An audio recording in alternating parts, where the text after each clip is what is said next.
the Basement Gun Shop. So here we are on Wednesday, and I'm still waiting for the barrel and buttstock that I ordered to complete the 80% receiver build. But what did show up today is the optics that I ordered for the gun. We have the Strikefire, or rather the Vortex Strikefire red dot system. All I've done is take the plastic wrap off the box. I haven't even opened the box yet. I just unpacked it upstairs and came right down here and started shooting.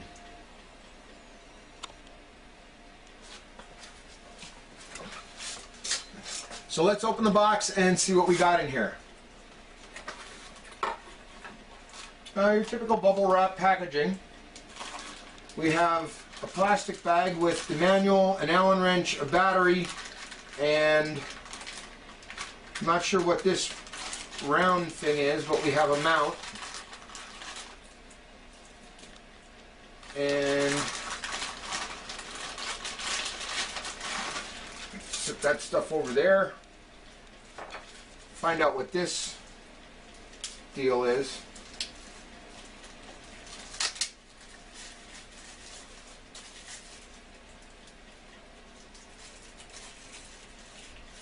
It's a magnifier.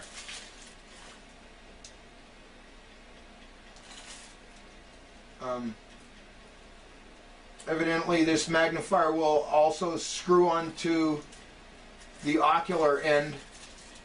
Okay, so, wow, I don't know what it is. I think it looks like it could be a 2.5, maybe a 3 power. Might be as low as a 2, I don't know. And we have the optic itself.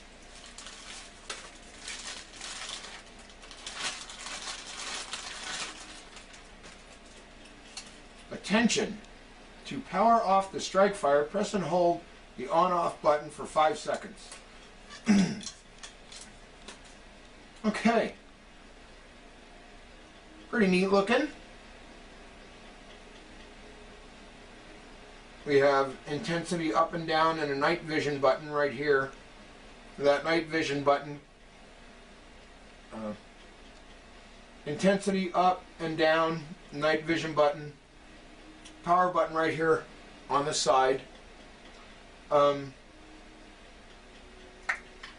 know how much of a role that's going to play, but I could definitely see if you're trying to turn it up or down in a hurry, bumping that night vision. The optics are pretty clean. Just looking around the basement here, the optics are pretty clean. Well, like I said, just looking around the basement here, the optics are pretty clean on it. I'm not a fan of the placement of the power and intensity buttons, the controls. An optic like this, without magnification, you're using with both eyes open, and that kind of really sits out in the way.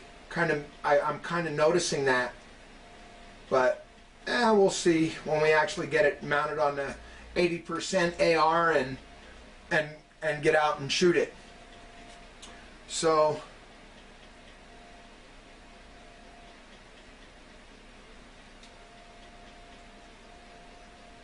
evidently that battery that came with it is the only battery. So we're going to take a look at the instructions. Make sure I'm not screwing anything up by unscrewing this or unscrewing that to put the battery in, and we'll be back in a second. Okay, so I took a quick glance through the directions. I got the battery installed, played with it for a second or two, put the magnifier on it, and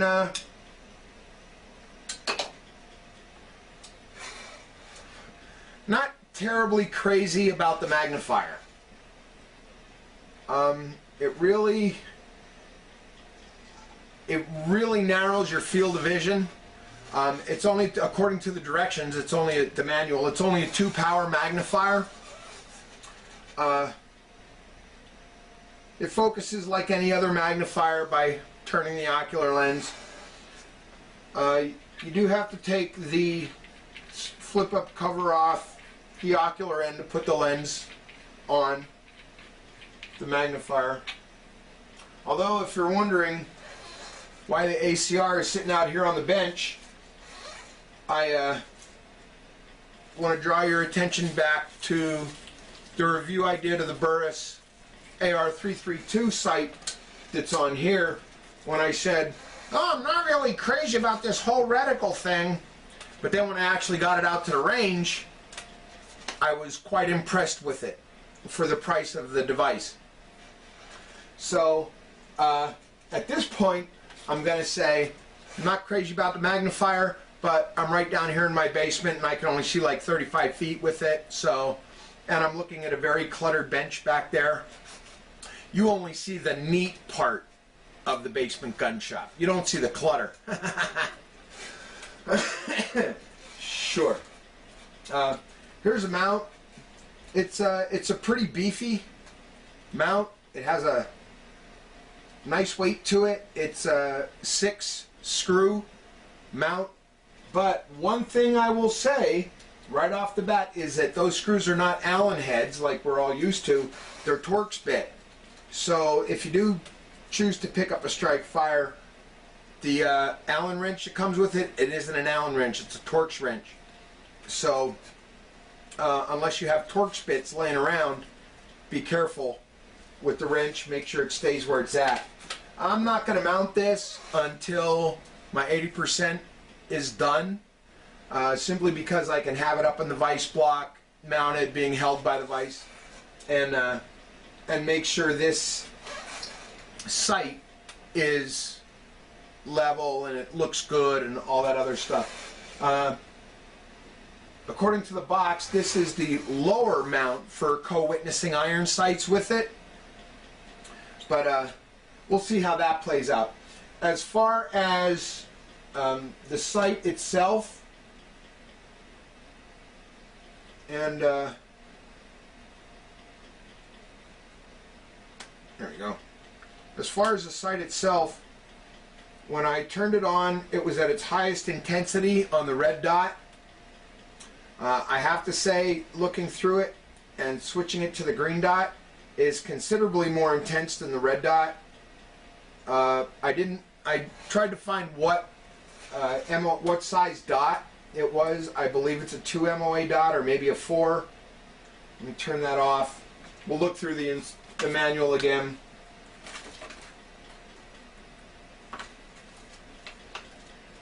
There's got to be a specs. Dot size is 4 MOA. So at 100 yards, the dot's going to cover 4 inches. Well, I'll tell you what.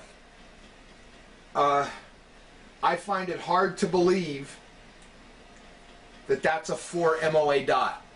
I really do. Let me see if I can get this up to the camera so you can look through it and actually see. So there you can see the red dot. And if I hit the button, now we're on green. So you can see how much more intense the green dot is rather than the red dot. So on this sight, I think I might actually prefer the green dot. And back to red. And that's on its highest intensity. But I find it hard to believe, just looking right here in the basement at this distance, how much of the spray can I'm looking at in the back cellar. I find it hard to believe it's a 4 MOA dot. I really do. I think it's more like a 2. But we'll see when we get it out to the range and we're actually looking at distance. So at 50 yards, that 4 MOA dot should cover 2 inches. As far as construction, nice. Nothing, it's all one, the tube appears to be all one piece from here back, from here to the objective end. It appears to be all one piece, and then the rest of the electronics and the optics and everything else are inserted from this end and then fastened with a screw here. The windage and elevation are your standard covers. They screw off. According to the manual, it's half MOA per click. So you have probably a smaller range of adjustment, but you can dial it in finer than if it's a full MOA, especially if you're gonna use it at 300 yards. Single 30mm ring for mounting, 7.2 ounces without the base, 6.1 inches overall length, objective diameter 33mm, ocular diameter 25mm. Adjustment specifications, windage and elevation, both 100 MOA. 25 MOA per rotation, half MOA per click. So, per rotation, to me that means you get 2 rotations up and 2 rotations down, or 720 degrees for 50 MOA down and up. Wow, that's actually not bad. I purchased, one other thing in the manual, there's a little microfiber cloth for cleaning the lenses. So, you know, that's just something else that came with the sight. I picked this up as a set. Palmetto Armory had them on sale. That and a flip-up rear sight. I don't remember the manufacturer of the sight, and it was like 135 bucks. With shipping, it came to like 150. So, again, you know, that's not bad. One thing I notice is that objective lens is pretty reflective. As far as a coating goes, it really is reflective. So if you're concerned about your target seeing a reflection off an optical device, that would give me a big concern right there. None of my EOTechs are anything like that reflective. Let's take a look at this. That has kind of a green coating to it. This is the Burris AR332. Again, not nearly as reflective as the objective end of this. I mean, I don't know if you can see it in the camera. Probably not. But that's almost like a mirror. It's so reflective. I mean, I can still see like a ghost image behind it of what's on the other end, but it's really reflective. So, again, we will reserve final judgment till I get this out and get it shot and get it sighted. I will say right off the bat that for the first time in owning a sight, I'm actually liking the green dot more than I'm liking the red. The red dot seems to be less intense, and as far as being down here, it really shows up better. Even on lower intensities, it shows up better down here. But again, we'll see when we get it out. One thing I would caution you is if you hit that night vision button, the dot seems to almost disappear. And there's really no reticle in this, it's just a dot. But if you're adjusting intensity on the fly, and you bump the night, you hit the night vision button thinking you're hitting one of the intensity buttons, you're going to think your optic turned off. But when it turns back on, it comes back on to the red dot out of night vision mode. So, at least it did when I just tried it a minute ago off camera. So, that's pretty much the ins and outs of the Vortex Strikefire. Like I said, once I get the 80% built, we'll mount it up, we'll take it to the range, hopefully this weekend.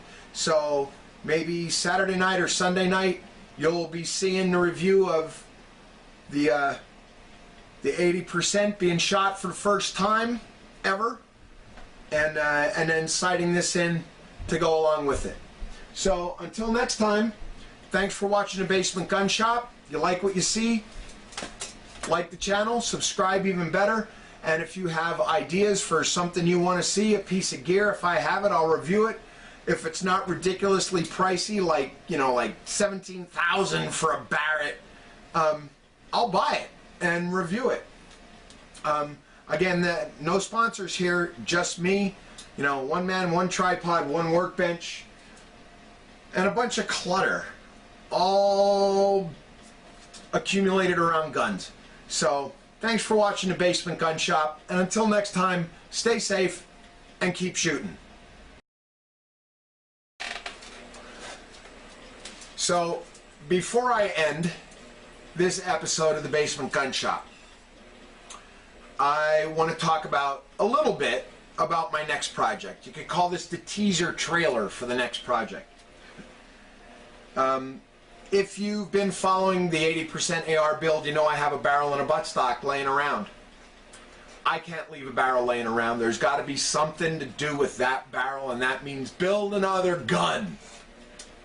Well, I just happen to have this Palmetto State Armory Gadsden flag engraved lower that I acquired a while ago, right after I acquired my 80% receiver for the build I'm working on now. So the parts are already on order, and I'm telling you, this one is going to be spectacular when it's finished. It is going to be, it's a very aggressive build to dress this package out. It's going to be themed. It's going to be the Don't Tread on Me AR-15. So probably next week sometime when these parts come in for this lower, I'll be building. And I hope you check back to see what I do with it. So again, thanks for watching.